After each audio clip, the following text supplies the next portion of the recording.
Bible study kita malam hari ini. Puji Tuhan, kita sudah sampai di Matius pasal yang ke-10.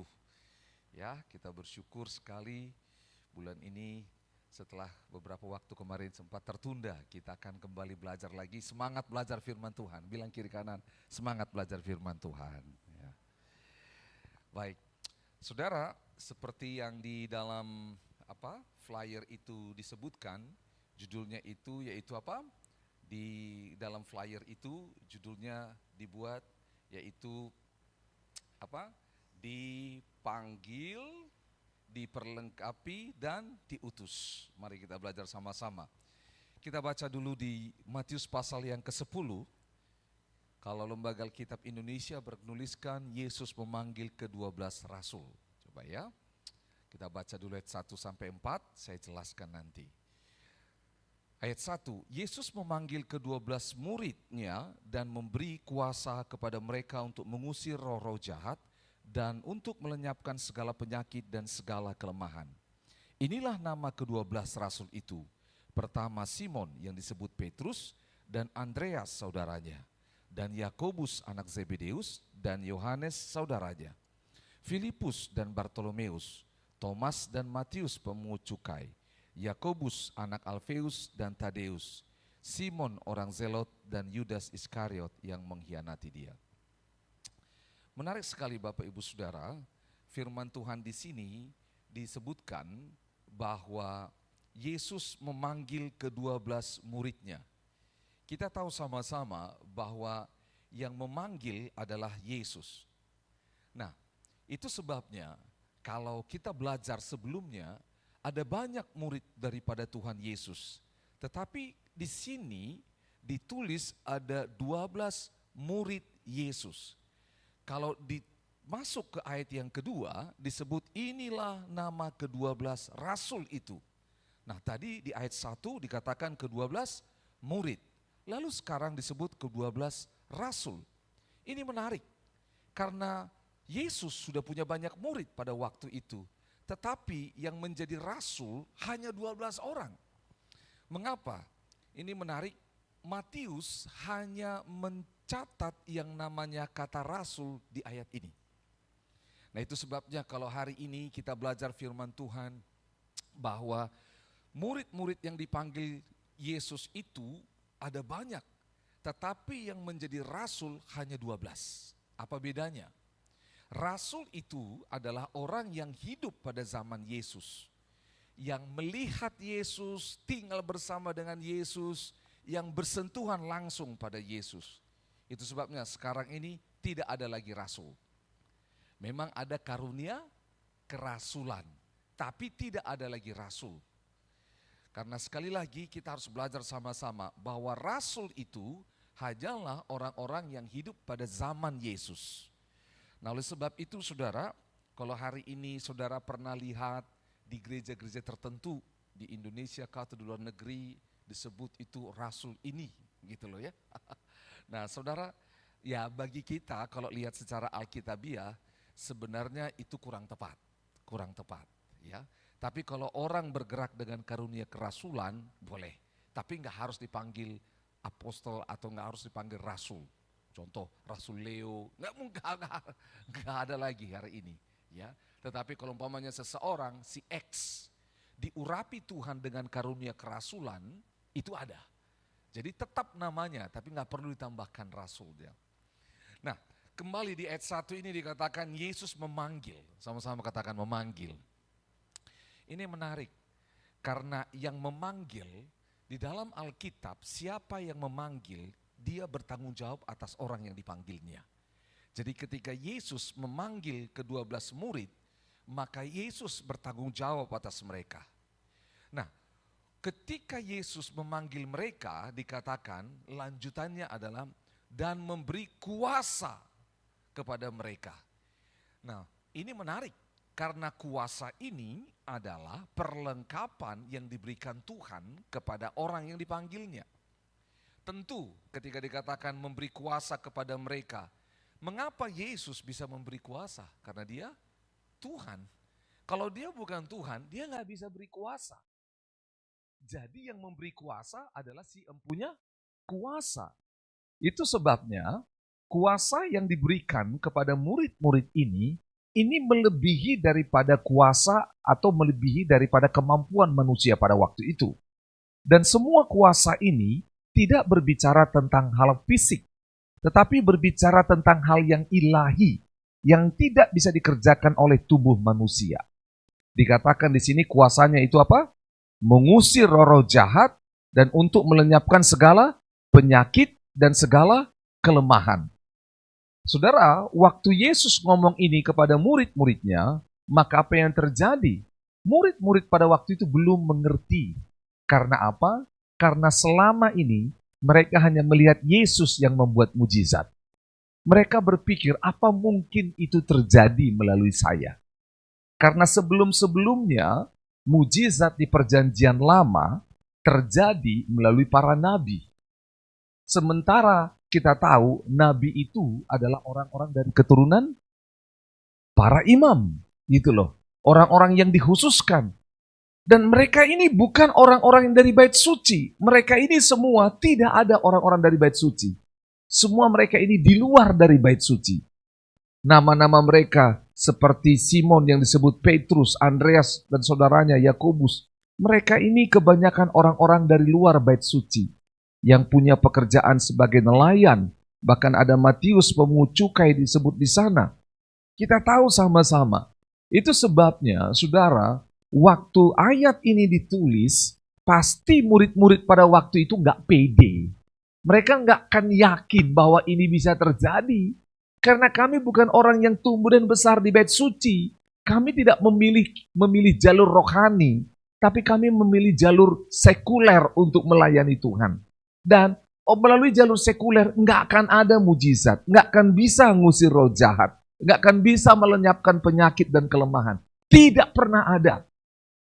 Tapi tahukah saudara, apa yang dilakukan Yesus di Matius pasal 10 ini adalah bayangan dari yang akan datang. Itu sebabnya kita tahu, sewaktu Yesus memberikan kuasa ini, Yesus mulai mengutus mereka, mempraktekkan kuasa itu, sampai nanti sebelum Yesus terangkat, Yesus ingatkan lagi tentang kuasa ini. Ya. Nah, di ayat yang kedua dikatakan, inilah nama ke-12 rasul itu. Menarik sekali Alkitab ini dicatat, inilah nama. Mengapa saudara inilah nama? Menunjukkan bahwa Allah tidak pernah salah panggil. Allah tidak pernah salah pilih. Kita bersyukur di Yohanes 15 berkata, bukan kita yang pilih Allah, tapi Tuhan yang pilih kita. Dan dengar baik-baik, ketika kita dipilih dan diselamatkan oleh Tuhan, Tuhan gak pernah salah pilih. Tuhan gak pernah salah pilih. Itu sebabnya ditulis namanya. Nama saudara dan saya berharga, pribadi kita berharga, sehingga Tuhan berkata, aku memilihmu. Ini menarik. Dan saya kagum, beberapa nama di antara mereka ini bersaudara. Jadi saudara dengar baik-baik. Ini sangat baik kalau kita saudara bersaudara sama-sama melayani Tuhan. Amin. Kita harus kembangkan anak-anak, remaja, pemuda, orang tua dan anak sama-sama melayani Tuhan. Ada masa dulu-dulu di mana orang melayani, orang tuanya melayani, anaknya tidak. Tapi ini menarik, bersaudara melayani Tuhan. Kita harus kembangkan. Ini bukan hal yang bukan hal yang asing. Sejak dari zaman Yesus sudah ditunjukkan bahwa orang bersaudara pun melayani Tuhan. Kita lanjut di ayat yang kelima. Nah, setelah Yesus mengutus mereka, pertama dipanggil, diperlengkapi dengan apa tadi? Kuasa. Lalu identitas mereka dijelaskan, nama-namanya. Saudara, sebelum ayat yang kelima, di ayat 4 itu ada sebuah ayat atau kalimat yang menggelitik, yaitu dan Yudas Iskariot yang mengkhianati dia. Jadi lihat, bukti bahwa Yesus adalah Tuhan. Dia sudah tahu bahwa sebelum Yudas Iskariot mengkhianati dia sudah tahu. Yudas mungkin tidak tahu kalau dia akan mengkhianati Yesus, tapi Yesus sudah tahu. Saudara mungkin berpikir, kenapa ya? Yesus tahu bahwa dia akan mengkhianati Yesus, tetapi kenapa tetap dipanggil? Saudara pernah nggak berpikir seperti itu? Kenapa ya? Kenapa? Ini menarik. Ini kedaulatan Tuhan. Ini pemilihan Tuhan. Itu sebabnya saudara, ketika saudara dan saya dipilih Tuhan, mungkin saudara berkata, aku tidak layak. Kalau dilihat, saudara dan Yudas layakan mana sebenarnya? Begitu loh ya. Tetapi lihat, bahwa Allah menyiapkan proses untuk setiap orang yang dipanggilnya. Tuhan punya agenda tersendiri untuk setiap orang yang dipanggilnya. Kita lihat apa agenda Tuhan di ayat 5. Ke-12 murid itu diutus oleh Yesus. Jadi lihat, dipanggil oleh Yesus, diperlengkapi oleh Yesus, lalu diutus oleh Yesus. Dan ia berpesan kepada mereka, janganlah kamu menyimpang ke jalan bangsa lain atau masuk ke dalam kota orang Samaria, melainkan pergilah kepada domba-domba yang hilang dari umat Israel. Saudara, kalau kita nggak ngerti ayat ini, maka kita akan mudah disesatkan. Ada sekelompok orang tertentu ketika baca ayat ini, dan dia berkata, lihat, hanya diutus kepada umat Israel. Jadi Yesus atau murid-murid Injil ini hanya untuk orang Israel, bukan untuk kita. Dibilang, jangan pergi ke bangsa lain. Berarti jangan pergi ke Indonesia. Jangan pergi ke bangsa yang lain. Bahkan ini gak usah dulu bangsa lain, dikatakan masuk ke dalam kota orang Samaria. Samaria itu setengah Yahudi, setengah Israel, saudara. Setengah Israel aja jangan, apalagi kita non-Israel. Setengah Yahudi aja nggak bisa, apalagi kita non-Yahudi. Nah, saudara, dengar baik. Kalau kita baca ayat Alkitab hanya di sini, dan tidak mengerti semua konteksnya, maka kita akan berkata, iya ya, berarti Yesus itu hanya untuk orang-orang Israel, bukan untuk bangsa lain. Salah. Ayat ini, saudara, ketika Yesus memberikan perintah, ini berbicara tentang urutan. Jadi pergi dulu kepada bangsa Israel, baru seterusnya bangsa lain. Yesus tuh punya pola, nggak semeraut. Sama saudara kalau berperang, pimpinan perang, jenderal perang, kalau berperang dia lihat petanya, dia urus dulu mana dulu yang dimasukin. Nggak semeraut, nggak sembarangan. Tetapi dipilih lewat mana dulu. Dan dikatakan, melainkan pergilah kepada domba-domba yang hilang dari umat Israel. Kenapa sampai dikatakan domba-domba yang hilang dari umat Israel? Karena kita tahu, janji keselamatan Allah pertama kali diberikan kepada manusia melalui Abraham. Oleh keturunanmu, semua bangsa di muka bumi akan mendapat keselamatan.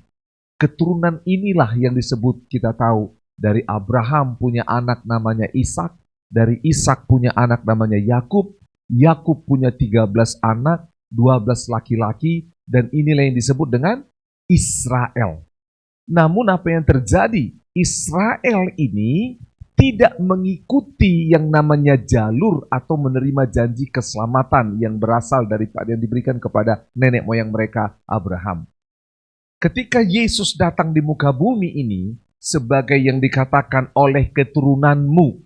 Nah, waktu dikatakan oleh keturunanmu, yaitu sampai datang keturunan yang dimaksud, yaitu Yesus. Maka keselamatan itu sampai kepada seluruh dunia.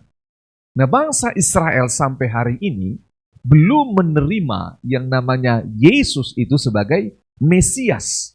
Itu sebabnya waktu Yesus datang, mereka ini hilang dari janji Allah. Mereka ini perlu digembalikan. Mereka ini domba, bukan kambing. Bangsa pilihan yang hilang dari janji Allah. Itu sebabnya Yesus berkata, diberikan perintah kepada mereka dulu. Itu sebabnya kalau kita baca terus nanti ayat ini, Yesus itu bukan hanya kepada orang Israel. Dia nanti akan pergi ke Samaria. Kan kalau ini dibilang, jangan ke bangsa lain, atau jangan masuk ke kota orang Samaria. Nah, tapi kita tahu nanti sampai ada perempuan Samaria yang diselamatkan. Nah, Yesus itu membuat aturannya dengan jelas. Nah, mereka diperlengkapi, diberi pesan, lalu pesan selanjutnya di ayat 7. Pesannya adalah, pergilah dan beritakanlah, kerajaan sorga sudah dekat. Kerajaan sorga sudah dekat. Nah, berita ini, saudara, berita yang sungguh familiar di tengah bangsa Israel. Makanya dikatakan pergi kepada bangsa Israel, jangan ke bangsa lain. Karena bangsa lain kalau dikatakan bahwa kerajaan sorga sudah dekat, mereka nggak akan paham. Mereka nggak akan paham. Yang paham ini adalah orang-orang Yahudi bahwa mereka itu mendapatkan namanya warisan nubuatan. Akan muncul sebuah kerajaan yang datang dari sorga, dari langit, dari tempat maha tinggi, dan menghancurkan raja-raja di bumi. Inilah yang dimaksud. Penglihatan dan nubuatan kitab Daniel ini adalah sesuatu yang sangat dijaga oleh orang-orang Israel. Apa yang dikatakan dinubuatkan oleh Yesaya, mereka sangat menanti-nantikan itu. Seorang raja akan lahir, seorang Mesias akan lahir. Kerajaannya akan muncul di muka bumi. Nah, itu sebabnya dikatakan pergi kepada bangsa Israel, jangan kepada bangsa lain. Karena bangsa lain tidak mengerti pesan ini. Ya, jadi itu sebabnya bukan Tuhan tidak pilih bangsa lain, tapi Dia buat aturannya. Nanti bangsa Israel menangkap pesan ini, lalu mereka diutus kepada bangsa-bangsa lain. Itu urutannya. Yesus memberikan perintah tadi ya, perginya kemana, lalu yang kedua, berita yang akan disampaikan, yaitu kerajaan sorga sudah dekat. Pada masa ini, bangsa Israel dijajah oleh kerajaan Romawi. Jadi, pada saat itu, orang-orang Yahudi itu berdoa di bait suci, di sinagog, mereka selalu berdoa, kirimkan kami Mesias, kirimkan kami kerajaan sorga itu, kerajaan Allah itu, kerajaan yang tak tergoncangkan itu, kirimkan kami. Nah, menjawab doa inilah murid-murid diutus. Kasih tahu mereka, kerajaan sorga sudah dekat. Kerajaan ini. Nah, yang mereka pikirkan kerajaan sorga yang dekat ini adalah kerajaan yang akan menghancurkan kerajaan Romawi yang sedang menindas mereka. Lalu Yesus lanjutkan di ayat 8 pesannya. Sembuhkanlah orang sakit. Bangkitkanlah orang mati. Tahirkanlah orang kusta. Usirlah setan-setan. Ya, ini menarik. Lihat, pelan-pelan ada 4. Sembuhkanlah orang sakit. Bangkitkanlah orang mati. Tahirkanlah orang kusta. Usirlah setan-setan. Pada zaman itu, tidak ada yang bisa melakukan ini kecuali seseorang yang berasal dari Allah. Kalau mereka refer kepada perjanjian lama, yang bisa usir setan, yang bisa membangkitkan orang mati, yang bisa mentahirkan orang kusta adalah siapa? Para nabi pilihan Tuhan. Nah, itu sebabnya ketika mereka ini diberi pesan untuk melakukan ini, maka apa yang terjadi? Para murid itu sedang berpikir bahwa apa perbuatan Allah di zaman perjanjian lama sedang kembali dihidupkan di zaman mereka.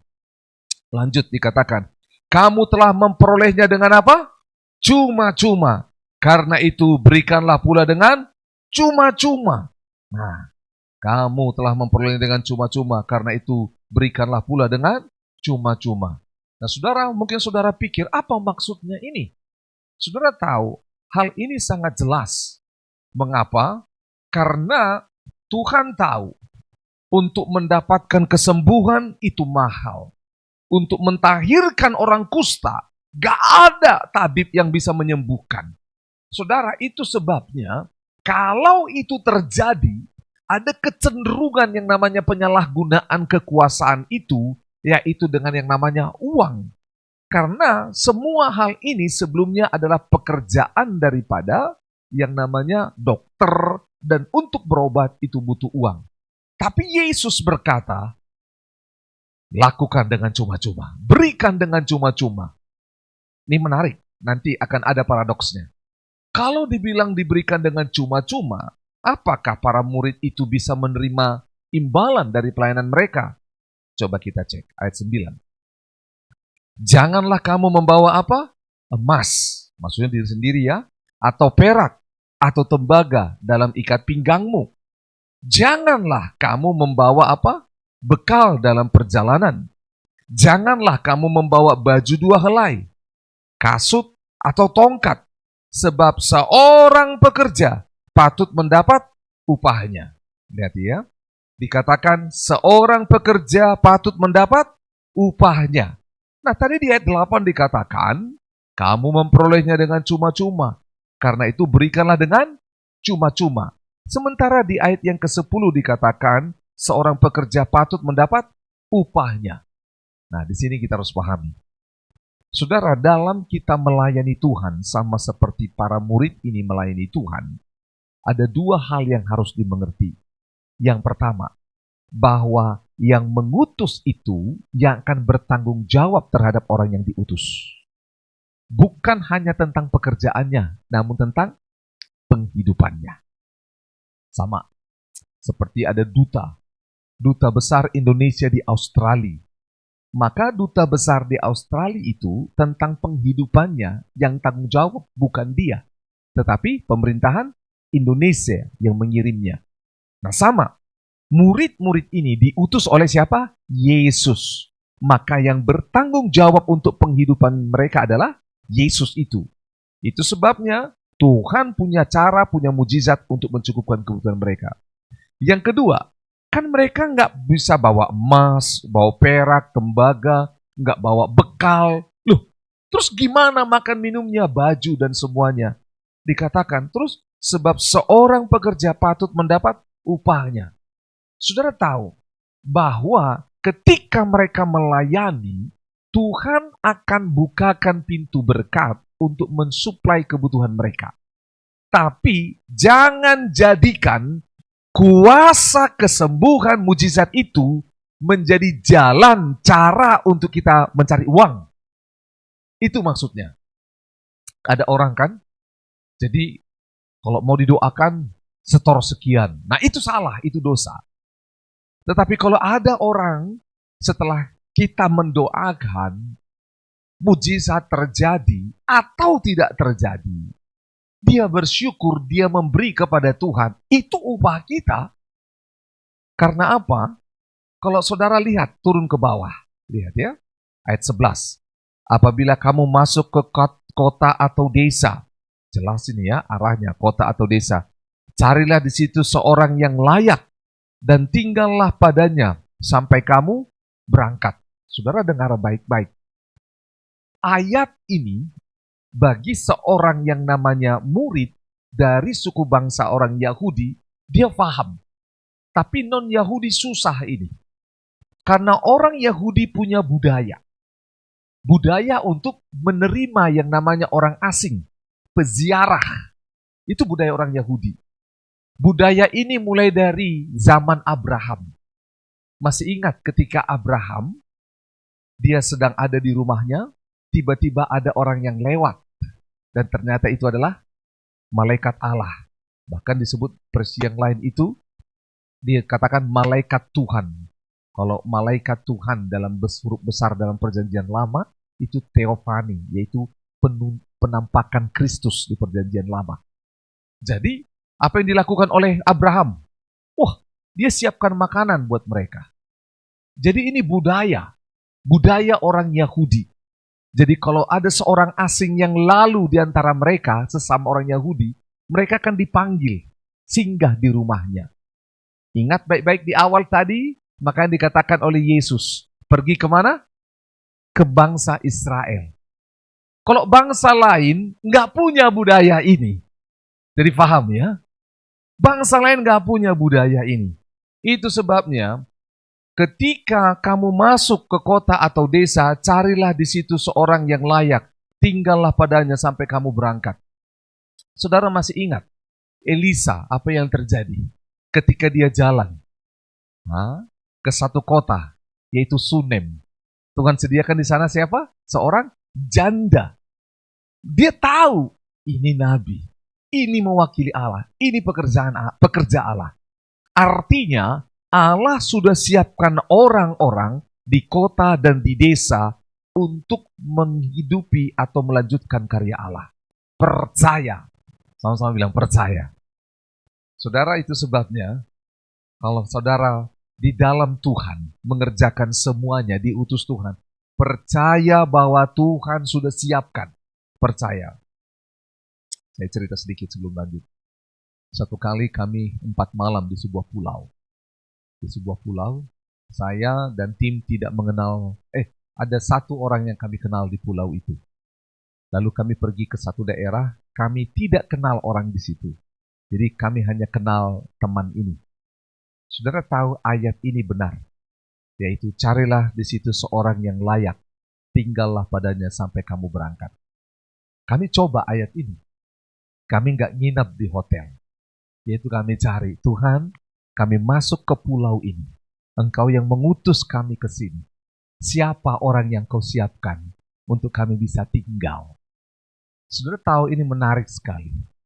Tiba-tiba waktu kami jalan, ada orang yang panggil kami, singgah. Gitu loh ya, singgah. Jadi saudara nggak tahu orang ini serius apa tidak.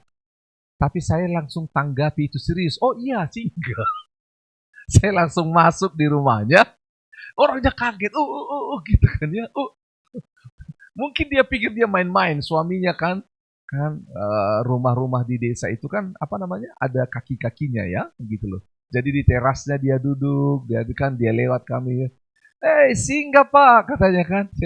Oh iya Pak, langsung saya berhenti dan teman-teman yang lain masuk, bapaknya kaget, Lalu kami duduk, nah, langsung bapaknya bilang begini sama ibunya, buatkan kopi. Dari raut wajah bapaknya mungkin kaget. Saudara, kami awalnya bingung, Tuhan apakah ini orangnya atau tidak. Tapi coba saja. Kami singgah, kami minum kopi. Udah lah ya. Waktu minum kopi, ngobrol, orang-orang kampung pada datang rame. Karena mereka lihat bahwa kami pendatang di pulau itu. Tiba-tiba ngobrol, teman saya ini ngomong begini, Agus, saya rasa kita perlu mendoakan seseorang di rumah ini. Aduh, saya pikir Tuhan, apalah yang kami doakan ya. Lalu tiba-tiba saya ngobrol dengan bapaknya. Bapaknya sudah menikah dengan ibunya, kalau nggak salah 6 tahun dan belum punya anak. Itu jalannya. Lalu akhirnya terjadi, kami ngobrol lah gitu loh. Waktu kami ngobrol itu, ngomong gini, Pak, teman-teman saya ini dan saya, kami ini orang suka berdoa. Bapak mau tidak kami doakan supaya istri Bapak bisa melahirkan? Bapaknya ngomong gini, ya kita punya cara masing-masing. Dia bilang kan, ya kita hormati. Tapi tahu nggak teman-teman, Bapak Ibu, tiba-tiba istrinya datang. Dan dia berlutut di depan kami. Dia bilang, tolong doakan saya. Apa nggak kaget?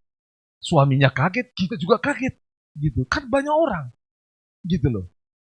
Nah ternyata budaya di pulau itu, kalau laki-laki udah ngumpul, perempuannya harus di belakang. Nggak boleh nyampur sama-sama. Tapi mereka dengar-dengar dari dalam. Makanya istrinya kan habis kasih kita kopi, dan tambah terus kopi karena tambah orang. Saudara tahu apa yang terjadi? Ibunya bilang, minta didoakan. Udah. Akhirnya udah kita doakan. Saudara, ini menarik bahwa Tuhan siapkan orang. Dan saudara tahu apa yang terjadi? Setahun kemudian, puji Tuhan, ibu ini melahirkan anak. Wah, tepuk tangan buat Tuhan Yesus dulu ya. Nah, saya belum kembali lagi ke pulau itu, tapi ada teman yang kami kenal di pulau itu, coba cek dulu begitu. Pak, puji Tuhan sudah ada. Nah, kami makan di rumah itu begitu ya. Kita senang sekali kenal banyak orang karena sampai malam begitu. Nah, itu sebabnya saudara percaya bahwa Tuhan sudah siapkan tempat, Tuhan sudah siapkan orang. Tuhan sudah siapkan karena sekali lagi pengutus bertanggung jawab atas orang yang diutusnya. Ayat 12. Apabila kamu masuk ke rumah orang, berilah salam kepada mereka. Ya, orang Yahudi salamnya apa? Shalom aleichem, aleichem shalom, panjang salamnya. Gitu loh ya. Ada salamnya. Terus dikatakan, jika mereka layak menerimanya, salammu itu turun ke atasnya. Jika tidak, salammu itu kembali kepadamu. Saudara, itu kan shalom aleichem, aleichem shalom. damai sejahtera Tuhan turun atasmu. Dia bilang, orang ini akan berkata, salam atau damai sejahtera Tuhan Allah juga turun ke atasku dan ke atasmu. Jadi kalau tidak diterima, dia berkata bahwa damai sejahtera Allah hanya turun ke atasku, tidak ke atasmu. Berarti itu tidak diterima. Gitu loh. Artinya saya tidak terima kamu di rumah saya. Itu bahasa halus dari penolakannya, ya. Terus, jika tidak, salam itu kembali kepadamu, salamnya kembali. Dan apabila seorang tidak menerima kamu, tidak mendengar perkataanmu, keluarlah dan tinggalkanlah rumah atau kota itu, dan kebaskanlah debunya dari kakimu. Aku berkata kepadamu, sesungguhnya pada hari penghakiman, tanah Sodom dan Gomora akan lebih ringan tanggungannya daripada kota itu. Saudara, ini Yesus berbicara tentang nanti, tentang apokaliptik, tentang sesuatu yang akan datang. Yaitu Yesus berbicara tentang kamu masuk ke sebuah kota, kamu beritakan Injil kepada mereka, kamu beritakan tentang kerajaan sorga sudah dekat. Kalau mereka tidak mendengar perkataan itu, keluar, tinggalkan rumah dan kota itu, kebaskan debunya dari kakimu. Tinggalkan. Saudara, murid-murid bangsa Israel ngerti hal ini. Karena apa? Itu yang dialami. Ada nabi yang kita tahu diutus. Seperti nabi siapa? Yunus. Diutus. Dia ngomong. Kalau nggak dengar, ya udah tinggalkan. Kan gitu. Kan bangsa itu, Niniwe, waktu Yunus menyampaikan pesan itu, mereka nggak dengar. Makanya Yunus tuh marah. Tuh kan nggak dengar. Ya udah, aku tunggu kau binasakan mereka. Karena memang itu jawabannya di sini. Dikatakan, kalau nggak dengar, keluar, kebaskan debunya dari kakimu. Yaitu tinggalkan kota itu. Jangan bawa yang namanya kesan debu dari kota itu berbicara tentang kenajisan atau kekotoran. Itu sebabnya kalau bangsa Yahudi, kalau mau masuk ke sebuah rumah, mereka cuci kaki, basuh kaki, menandakan kekotoran atau ketidakkudusan. Itu supaya tidak nempel. Makanya dikatakan sesungguhnya pada hari penghakiman, tanah Sodom dan Gomora akan lebih ringan tanggungannya daripada kota itu. Karena benar, Sodom dan Gomora adalah daerah yang sudah diingatkan berulang-ulang. Tapi mereka tidak mau bertobat sehingga akhirnya mereka ditunggang balikkan. Nah, jadi jelas dari ayat ini kita lihat. Dua perikop ini kita kembali. Yesus yang memanggil diperlengkapi dengan apa? Kuasa, diperlengkapi dengan yang namanya identitas yang jelas. Lalu habis itu mereka diutus. Waktu diutus itu jelas arahnya kemana, jelas pesannya yang dibawa, jelas tugasnya, dan juga rambu-rambu, jelas apa yang menyertai mereka. Luar biasa.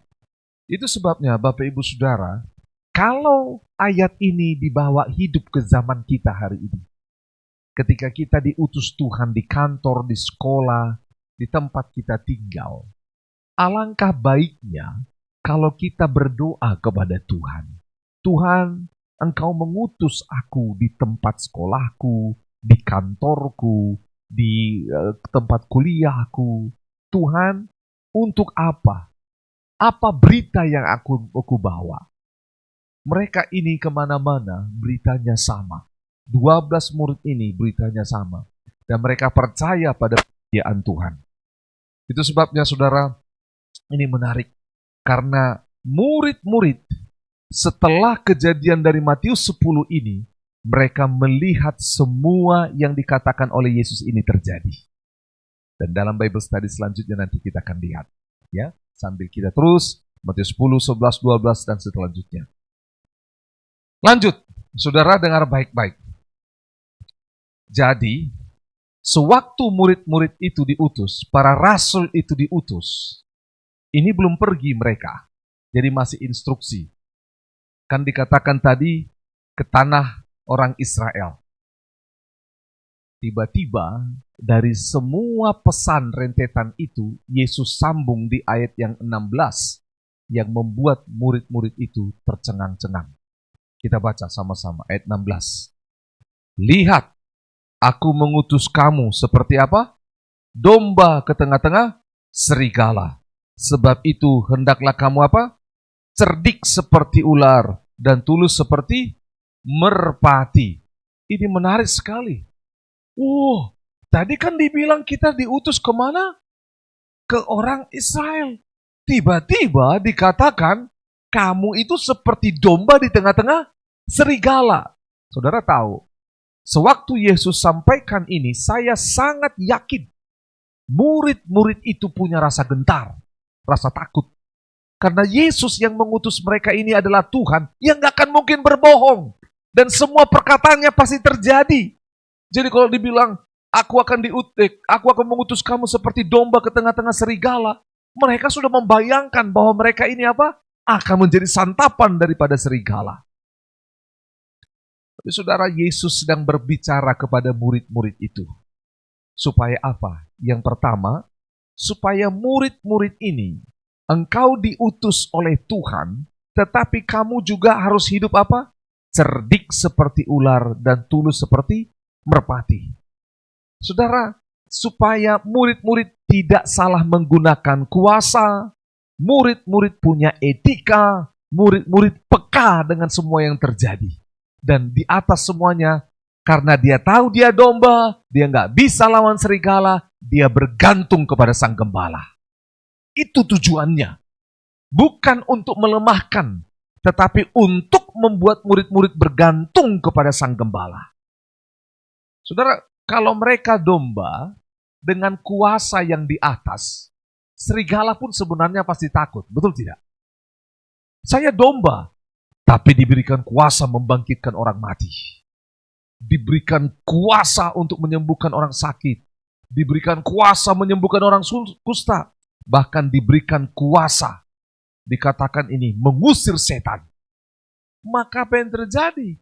Kalau serigala ini adalah gambaran daripada iblis, maka mereka pasti bisa dikalahkan. Amin. Karena sebelumnya Yesus sudah bilang. Tapi pasti waktu Yesus sampaikan ini, sisi manusia mereka pasti takut juga.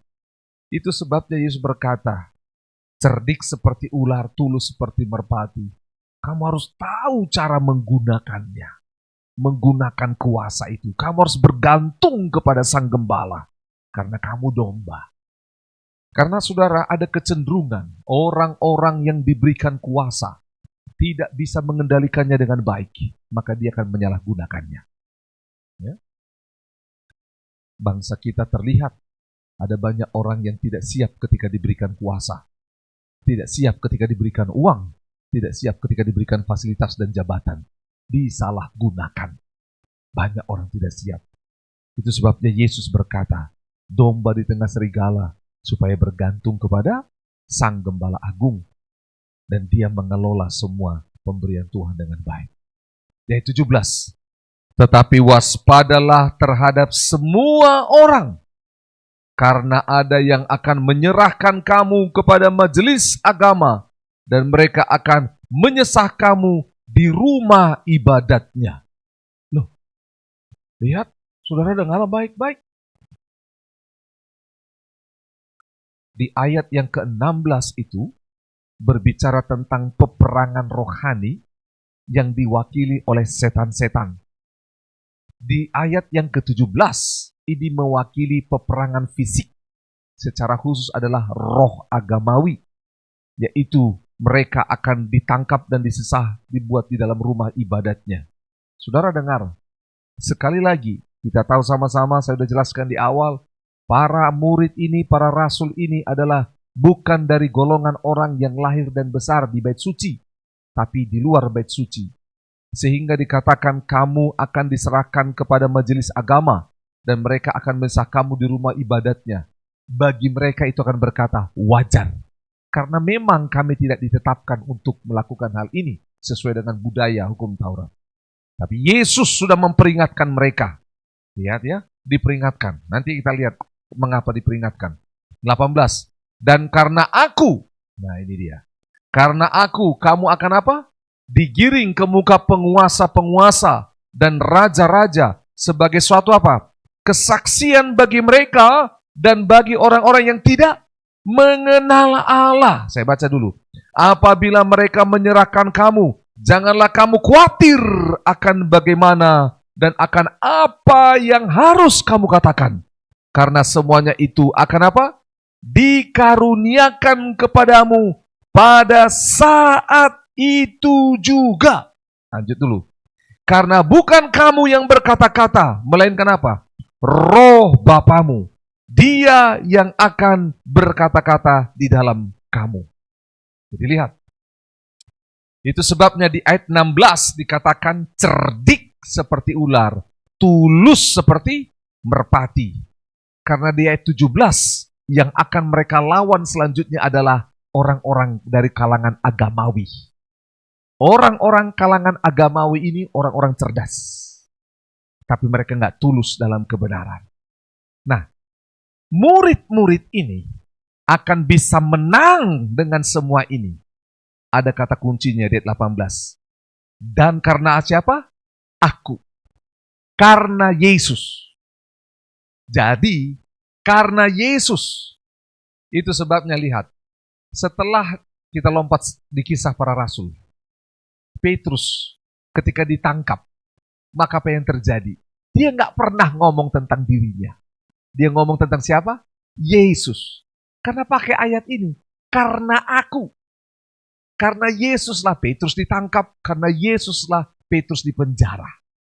Karena Yesuslah Petrus mau dihukum mati. Karena Yesuslah Petrus dihadapkan kepada hakim-hakim agama. Mereka berkata, bukankah orang ini adalah orang-orang biasa? Tetapi mereka bisa bersoal jawab. Mengapa bisa bersoal jawab? Karena dikatakan di sana, kamu gak usah khawatir bagaimana kamu katakan.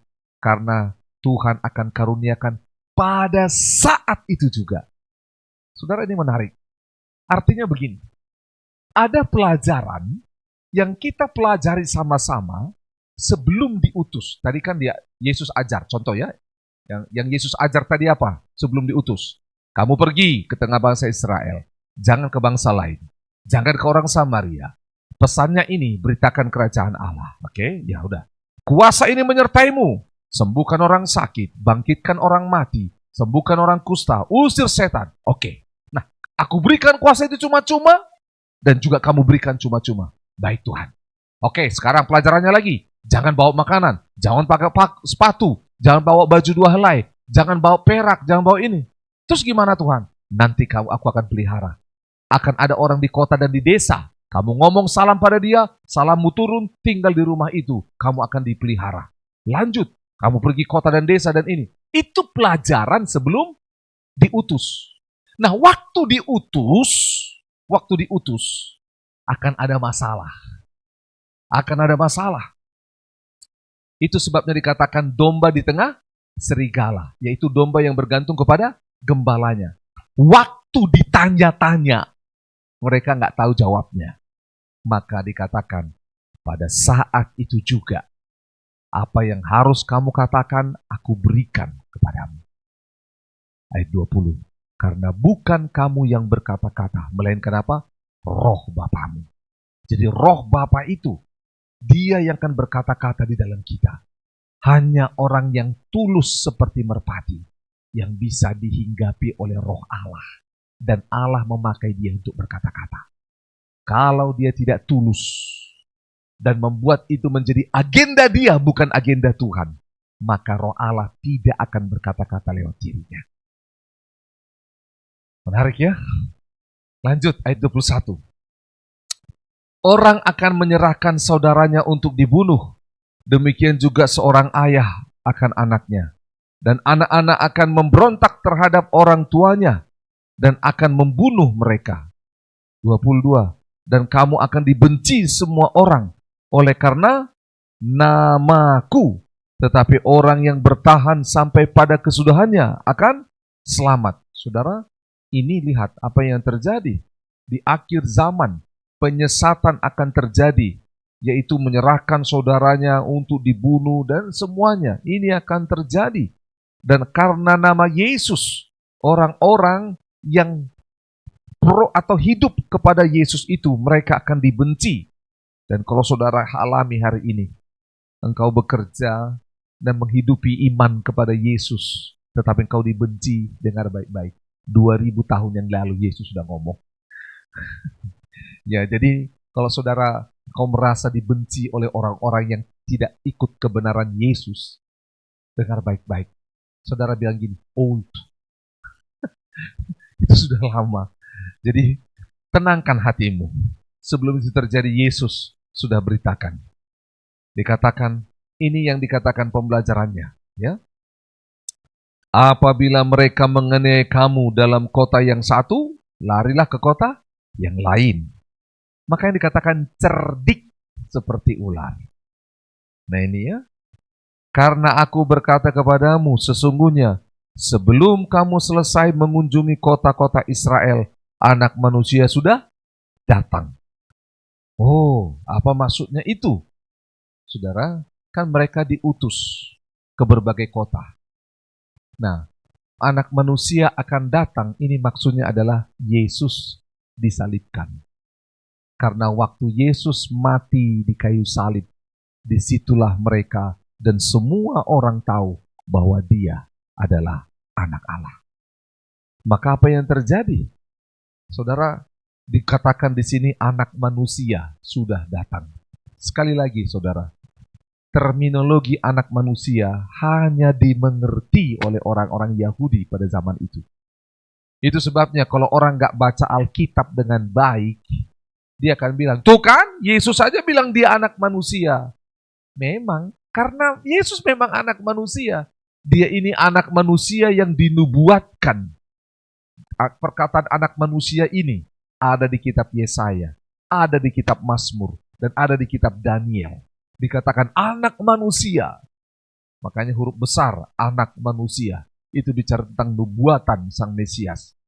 Makanya diutus kepada bangsa domba-domba Israel yang terhilang. Kalau non-Israel nggak tahu tentang anak manusia ini. Jadi saudara paham ya? Dikatakan sebelum kamu selesai pelayanan ke semua kota, aku udah mati di atas kayu salib. Itu maksud Yesus. 24. Seorang murid tidak lebih daripada gurunya, atau seorang hamba daripada tuannya. Jadi kita harus tahu diri. Guru kita di atas segalanya. Yesus guru kita. 25. Cukuplah bagi seorang murid jika ia menjadi sama seperti gurunya, dan bagi seorang hamba jika ia menjadi sama seperti tuannya. Jika tuan rumah disebut Beelzebul, apalagi seisi rumahnya. Apa maksudnya murid jika ia menjadi sama seperti gurunya? Yaitu sama seperti Kristus. Para rasul ini, Yesus datang untuk memberitakan kerajaan sorga sudah dekat. Para rasul ini punya tugas yang sama, memberitakan kerajaan sorga sudah dekat.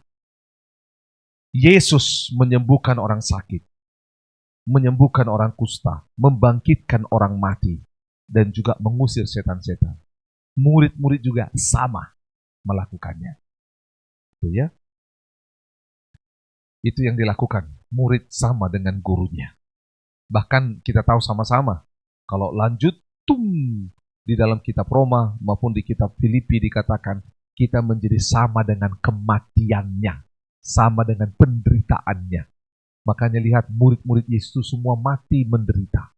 Ada yang menderita disalib terbalik, ada yang menderita digergaji, direbus, ada yang mati tua, dibuang ke sebuah pulau. Saudara lihat, mereka mengalami seperti yang dikatakan Yesus, yaitu menjadi sama seperti gurunya. 26. Jadi janganlah kamu takut terhadap mereka, karena tidak ada satupun yang tertutup yang tidak akan dibuka, dan tidak ada satupun yang tersembunyi yang tidak akan diketahui. Ini menarik. Saudara dengar baik-baik. Karena apa? Sekali lagi, murid-murid itu bukan orang yang tahu semua kitab suci. Mereka mungkin tidak sepintar orang-orang yang hebat pada zaman itu. Tetapi Yesus bilang begini, jangan takut. Yang gak kamu ketahui akan dibuka. Tuhan, bagaimana kami tahu tentang Mesias, tentang ini dan semuanya bagaimana. Yesus bilang apa? Jangan takut. Nanti akan dibuka. Tuhan bukakan. Baik tentang ini menarik. Karena apa yang dibukakan itu kalau saudara lihat ya, perjalanan hidup para murid ke depan. Tentang yang tidak mereka ketahui, itu dibukakan Tuhan. Dan juga, itu pertama dibukakan Tuhan tentang mereka. Tapi yang kedua juga tentang orang-orang di sekeliling mereka dibukakan Tuhan. Tuhan bukakan rahasia orang-orang di sekeliling mereka dan mereka tahu. 27. Apa yang kukatakan kepadamu dalam gelap, katakanlah itu dalam terang. Dan apa yang dibisikkan ke telingamu, beritakanlah itu dari atas atap rumah. Saudara, ini kiasan yang berbicara tentang berita kerajaan sorga itu disiarkan. Jadi bukan disimpan, bukan hanya sekelompok orang, tapi diberitakan kepada semua orang. Dan janganlah kamu takut terhadap mereka yang dapat membunuh tubuh, tetapi yang tidak berkuasa membunuh jiwa. Takutlah terutama kepada Dia yang berkuasa membinasakan baik jiwa maupun tubuh di dalam neraka. Saudara, perkataan ini membuat murid-murid mengerti bahwa mereka akan berhadapan dengan orang-orang yang berpotensi untuk membunuh mereka. Tetapi Yesus sudah tenangkan mereka dulu. Tenang, kalaupun kamu dibunuh, itu hanya tubuhmu saja. Jiwamu itu akan aman bersamaku di sorga. Jadi yang dikatakan, takutlah terutama kepada Dia yang berkuasa membinasakan baik jiwa maupun tubuh dalam neraka. Siapa maksudnya itu? Ya Allah itu sendiri. Yesuslah yang sanggup. Yang sanggup. 29. Bukankah burung pipit dijual 2 ekor seduit? Namun seekor pun daripadanya tidak akan jatuh ke bumi di luar kehendak Bapamu. Lanjut lagi.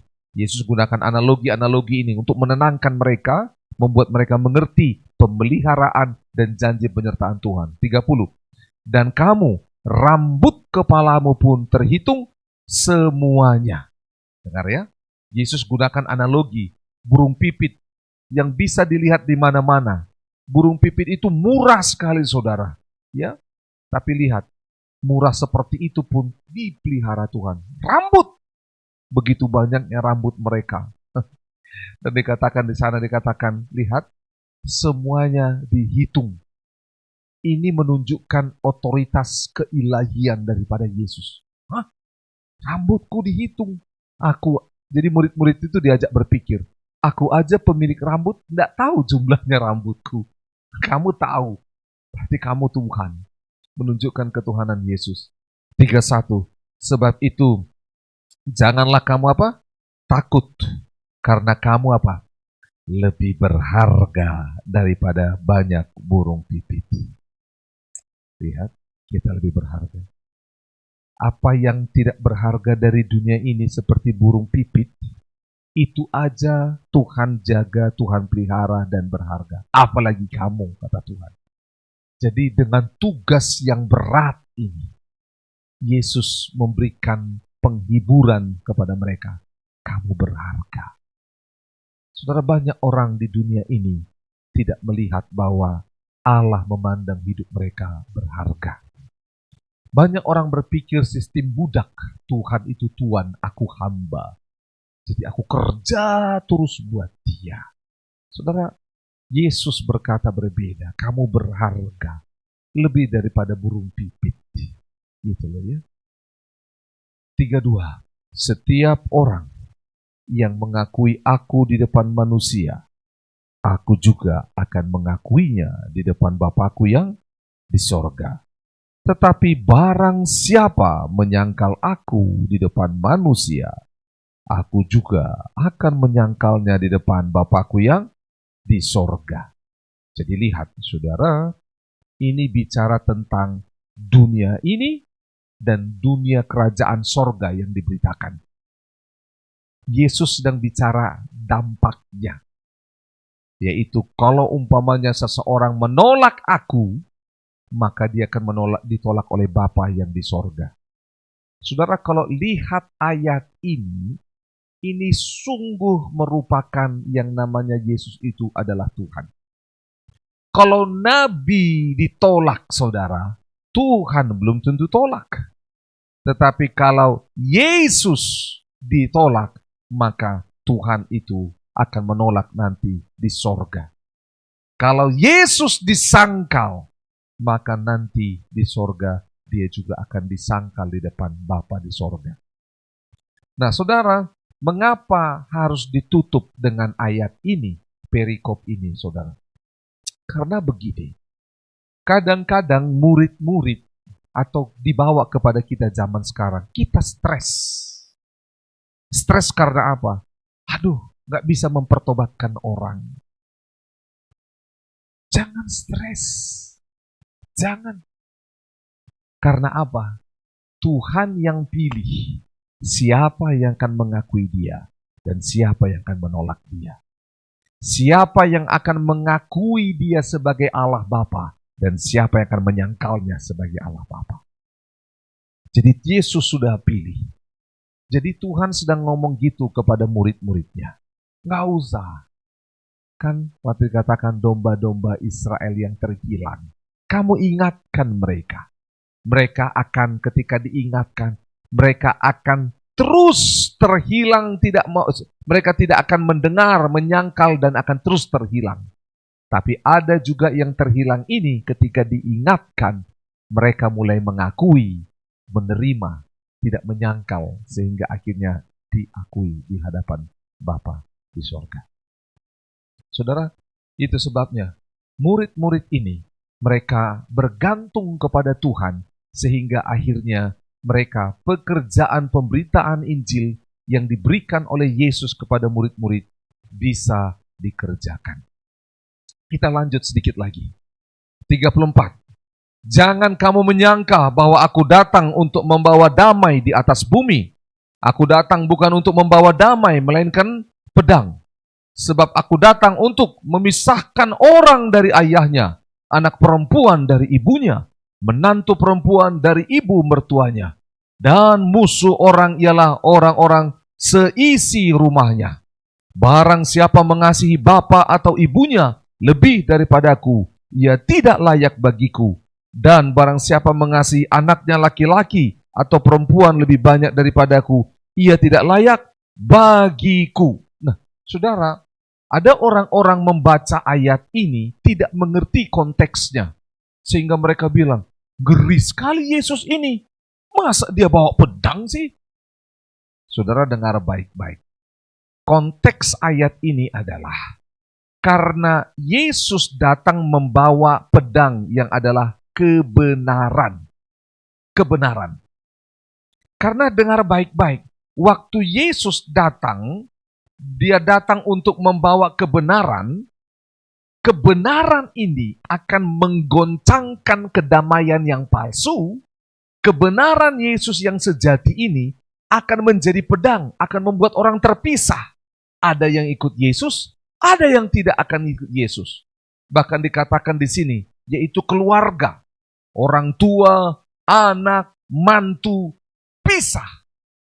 Mereka akan berselisih tentang Yesus, itu Tuhan atau tidak. Mereka itu dalam satu rumah, tidak semuanya setuju bahwa Yesus itu Tuhan atau tidak. Gitu loh. Saudara, itu terjadi karena kebenaran yang sesungguhnya sudah datang. Yesus itu sudah datang, kebenaran itu. Terus, kenapa mereka bisa jadi kacau? Karena begini, waktu dia ikut Yesus, maka dia akan keluar daripada sistem kepercayaan yang lama, dan orang dengan kepercayaan yang lama ini akan menjadi musuhnya. Gitu loh. Itu sebabnya Yesus berkata, kebenaran ini, itu seperti pedang. Dikatakan, memisahkan. Saudara, memisahkan di sini, untuk menolong mereka hidup dalam kebenaran, atau tidak ikut dalam kebenaran. Ikut pada Yesus, atau menyangkal Yesus. Tidak bisa 50-50. Makanya dikatakan, itu dulu pertama menerima kebenarannya atau tidak. Lalu ketika menerima kebenaran, ada lanjut konsekuensinya. Di ayat yang ke-37. Ayat 38. Barang siapa tidak memikul salibnya dan tidak mengikut aku, ia tidak layak bagiku. Jadi sudah menerima, tidak menyangkal, dikatakan harus apa? Memikul salib. Karena menjadi pengikut Yesus. Dengar lagi-lagi. Menjadi pengikut Yesus. Dikatakan sebelumnya, kau akan dihadapkan kepada mahkamah agama. Engkau akan disesah di rumah ibadah. Engkau akan seperti domba di tengah serigala. Orang-orang akan menyerahkan engkau. Orang-orang akan menangkap engkau. Kalau kita tidak siap untuk terima pemikul salib ini, maka dikatakan, ia tidak layak bagiku. Jadi, sebabnya dikatakan bahwa ketika kita pertama kali terima Yesus, tidak menyangkal dia, maka sebenarnya kita sedang diperhadapkan dengan kematian, salib. Saudara dengar baik-baik. Pada zaman itu, mereka ngerti betul bahwa tidak ada orang yang bertahan di atas salib. Pasti mati. Salib pasti menang. Orang yang disalib pasti mati. Itu sebabnya Yesus mau orang-orang yang tidak disalib itu, atau orang-orang yang dia tidak mau memikul salib itu, adalah orang-orang yang masih hidup dengan hidupnya yang lama. Makanya dia 39 dikatakan, barang siapa mempertahankan nyawanya, ia akan kehilangan nyawanya. Dan barang siapa kehilangan nyawanya karena aku, ia akan apa? Memperolehnya. Jadi lihat, makanya di atas itu dia mati di salib, saudara. Itu dikatakannya, barang siapa tidak memikul salibnya, dia tidak layak mengikut aku, tidak layak bagiku. Jadi, ketika kita pikul salib, kita mati. Tidak pertahankan nyawa, artinya apa? Tidak pertahankan kedagingan, tidak pertahankan sifat yang lama, tidak pertahankan semua hal yang berlawanan dengan Allah. Tapi semua mati. Karena setelah ini kita akan memperolehnya dalam hidup yang kekal. Makanya lihat apa yang terjadi. Ini gambaran ketika Yesus mati di atas kayu salib. Dia berikan nyawanya. Apa yang Yesus lakukan? Saudara, waktu di kayu salib, Yesus mati bukan karena salib. Yesus mati karena apa? Dia berikan nyawanya. Aku serahkan kepadamu. Tapi waktu dia serahkan, ayat ini dia sedang genapi. Karena waktu dia serahkan untuk mengambilnya kembali. Makanya Yesus setelah mati dikubur 3 hari, dia hidup kembali. Karena ayat ini dikatakan, ia akan, barang siapa kehilangan nyawanya, maka ia akan mendapatkannya kembali karena aku, karena Allah. 40. Barang siapa menyambut kamu, ia seperti menyambut aku. Dan barang siapa menyambut aku, ia menyambut dia yang mengutus aku. Berarti murid-murid itu datang, disambut. Mereka ini mewakili Allah. Jadi seperti mereka disambut, seperti mereka menyambut Allah. Ingat baik-baik, budaya Yahudi mengerti hal ini. Bahwa mereka menyambut yang namanya berziarah itu. Datang, malaikat Tuhan datang, disongsong. Mereka lihat, disambut. 41.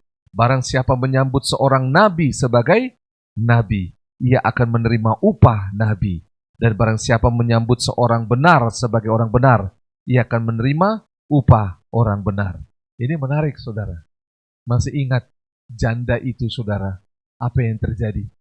Janda ini kan sambut Elia, lalu dilihat, gak ada anaknya. Lalu didoakan, ada anaknya, betul? Nah, janda ini siapkan rumah baginya. Elisa ya, siapkan rumah baginya untuk dia belajar di situ setiap kali datang. Satu kali anaknya ini sedang ada di mana? Di ladang. Ini nabi loh, disambut. Sedang ada di ladang. Tiba-tiba anaknya apa? Sakit dan metong, mati, saudara. Lalu apa yang terjadi? Dia nangis. Dia bilang, untuk menyedihkan hatikukah engkau berikan anak ini? Gitu. Lihat apa yang terjadi. Dia sambut seorang nabi dan dia terima upah seorang nabi.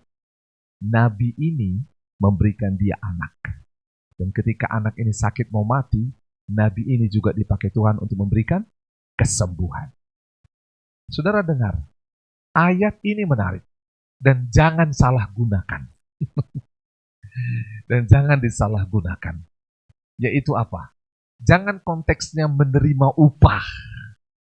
Tapi konteksnya adalah menyambut. Karena di atas dikatakan, yang disambut itu bukan nabinya, tapi siapa? Tuhan. Ada orang salah hanya berpikir tentang upah. No. Makanya lihat, konteks perjanjian lama, ketika para malaikat datang atau ketika Tuhan datang dalam rupa malaikat, mau Elia kah ketika menyambut Tuhan itu, maka apa yang terjadi? Dia sedang bekerja membajak, Eli saya membajak sawahnya, tiba-tiba datang, dia tinggalkan, dia ambil apa? Lembunya, langsung dibikin korban, makan. Abraham juga begitu. Kenapa mereka mempersembahkan korban semuanya? Kasih makan, pesta besar, diolah dan semuanya. Mereka nggak mikir upah. Mereka berpikir ini kehormatan. Tuhan datang di rumahku. Kalau raja datang di rumah seseorang, itu kehormatan, saudara. Itu mindsetnya. Bukan bicara soal upah, tidak. Mereka nggak pernah mikir, aku udah kasih kau 10 sapi, 10 domba. No. Tapi tentang disambut. Karena apa? Di atas itu, Tuhan sedang berbicara tentang kehidupan yang kekal nanti. Upahmu di sana lebih besar. Gak usah mikir di muka bumi ini. Gitu loh ya. Makanya apa yang terjadi? Ketika dikatakan, ketika kita menyambut seorang benar sebagai orang benar, ia akan menerima upah orang benar. Upah orang benar itu kehidupan kekal untuk selama-lamanya. Saudara nggak usah pikir upahnya itu di bumi ini. Itu ada, tapi jangan berfokus pada upah di bumi ini. Karena memang Tuhan bilang apa? Dia bilang, saudara, ini lanjut dulu, di ayat 42, lihat.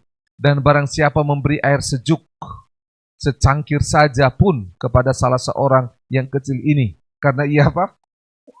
Muridku, aku berkata kepadamu, sesungguhnya ia tidak akan apa? Kehilangan upahnya daripadanya. Artinya apa, saudara dengar? Semua pengorbanan yang dilakukan ketika melayani Tuhan tidak akan kembali dengan sia-sia. Jadi nggak usah setting. Kenapa Yesus mulai dari ngomong ini? Lihat ini ya, 3 gambaran. 4. Yang pertama dikatakan apa? Menyambut aku, yaitu Allah sendiri. Yang kedua, menyambut seorang apa? Nabi. Yang ketiga, menyambut seorang benar. Yang keempat, bahkan memberi air sejuk secangkir. Coba, Tuhan sedang gambarkan dari yang mulia, pemilik alam semesta. Lalu dia turun sebagai seorang nabi. Dia sebagai orang yang benar. Dan dia sebagai sumber air kehidupan. Gitu loh. Dia sedang tunjukkan, itu aku semuanya. Jadi dengar, aku datang dalam rupa apapun, kalau engkau sambut, engkau akan terima upahnya. Nah, banyak orang mikir upah, tidak memikirkan pribadinya. Makanya dikatakan, saudara, kalau nanti kita baca terus kepada mereka, maka apa yang terjadi? Nanti engkau kehilangan sanak saudaramu, maka Tuhan akan gantikan 100 kali lipat. Ada ayatnya. Tapi jangan fokus kepada apa yang digantikan. Fokus kepada apa yang kita lakukan kepada Allah. Oke? Terakhir ditutup di ayat Matius 11 ayat 1, itu masih bagian dari ayat 10 dikatakan. Setelah Yesus selesai berpesan kepada ke-12 muridnya. Jadi pesannya panjang sekali tadi ya.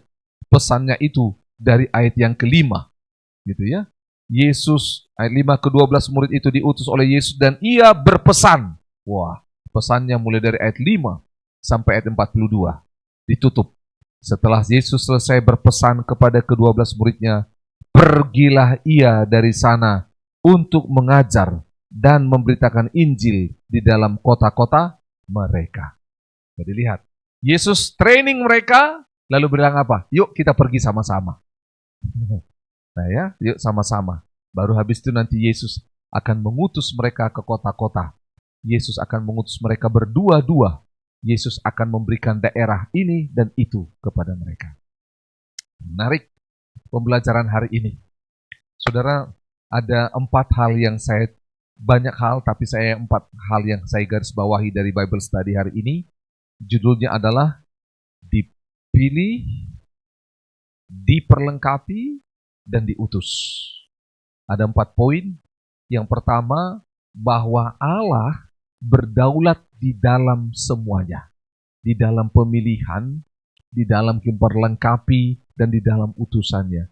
Dia tidak pernah salah pilih, dan dia tidak pernah salah ketika memberikan perlengkapan kepada orang, dan dia tidak pernah salah ketika mengutus. Itu yang pertama. Yang kedua, Yesus itu ternyata kalau kita lihat ayat-ayat ini, Yesus itu sangat detail. Sangat detail. Dia tahu apa yang perlu diketahui oleh murid-murid sebelum diutus, dan dia perlengkapi juga murid-murid berkata, kamu satu waktu akan tidak tahu apa-apa. Tapi pada saat itu, aku akan muncul memberikan perkataan. Aku akan berbicara, rohku berbicara kepadamu. Gitu ya. Itu menarik sekali. Yesus itu detail. Yesus itu jelas. Ada SOP-nya. Yang ketiga, yang saya kutip, yang saya ambil yang menarik dari sini adalah bahwa Yesus itu berkata supaya murid-muridnya bergantung sepenuhnya kepada Yesus. Makanya gambarannya seperti domba di tengah-tengah serigala. Bergantung kepada Sang Gembala. Bergantung kepada Yesus yang mengutusnya. Yang terakhir, yaitu kalau kita diutus, akan ada tantangan. Akan ada musuh. Ada aniaya. Tapi menarik. Ada tantangan, ada musuh, ada aniaya. Yesus bilang apa? Aku menyertai di dalam semuanya. Dan bahkan Yesus berkata apa? Bukan hanya aniaya, bukan hanya musuh, bukan hanya tantangan yang akan kamu hadapi. Tapi kamu juga akan menerima upah. Berharap Bible Study hari ini bisa memperlengkapi kita sebagai murid Kristus. Untuk kita bisa teguh dalam panggilan kita, terus memberi diri diperlengkapi Tuhan, sehingga kita akhirnya diutus sampai kepada bangsa-bangsa. Amin. Kita berdoa. Tuhan Yesus, kami bersyukur untuk firman ini. Begitu luar biasa. Engkau memanggil para rasul, Engkau memperlengkapi mereka, dan Engkau mengutus mereka. Kami berdoa supaya kami semua murid-murid-Mu, orang yang percaya kepadamu, kami sangat rindu supaya kami juga Tuhan sadar dan menerima bahwa Engkau memilih kami. Sadar dan menerima dan mau diperlengkapi Tuhan. Juga tolong kami Tuhan untuk mengerti kemana kami Engkau utus, supaya kami hidup dengan berita pengutusan itu. Tuhan, kami berdoa, berjalanlah bersama dengan kami, dan kami mau berjalan bersama denganmu. Apapun tantangannya, selama Engkau beserta dengan kami, itu sudah cukup ya Tuhan. Buatlah kami boleh melihat kuasa firman Tuhan ini terjadi dalam hidup kami ya Tuhan. Terima kasih. Terima kasih Engkau sudah memanggil. Terima kasih Engkau sudah memperlengkapi kami dengan kuasa dari tempat yang maha tinggi. Terima kasih Engkau memperlengkapi kami dengan hati yang tulus. Engkau memperlengkapi kami dengan kecerdikan, dengan hikmat. Terima kasih Tuhan. Kami berdoa, biarlah kami boleh mengalami firman Tuhan ini dalam hidup kami. Sehingga kami boleh bercerita bahwa hari ini Yesus sudah mengutus murid-muridnya, bukan lagi hanya kepada domba-domba Israel yang terhilang, tapi kepada bangsa-bangsa lain. Utuslah kami ya Tuhan. Terima kasih untuk firman-Mu. Terima kasih untuk Bible Study malam ini. Tolonglah kami sebagai murid Kristus yang terus haus dan lapar belajar firman-Mu. Dalam nama Yesus kami berdoa. Haleluya. Amin. Puji Tuhan.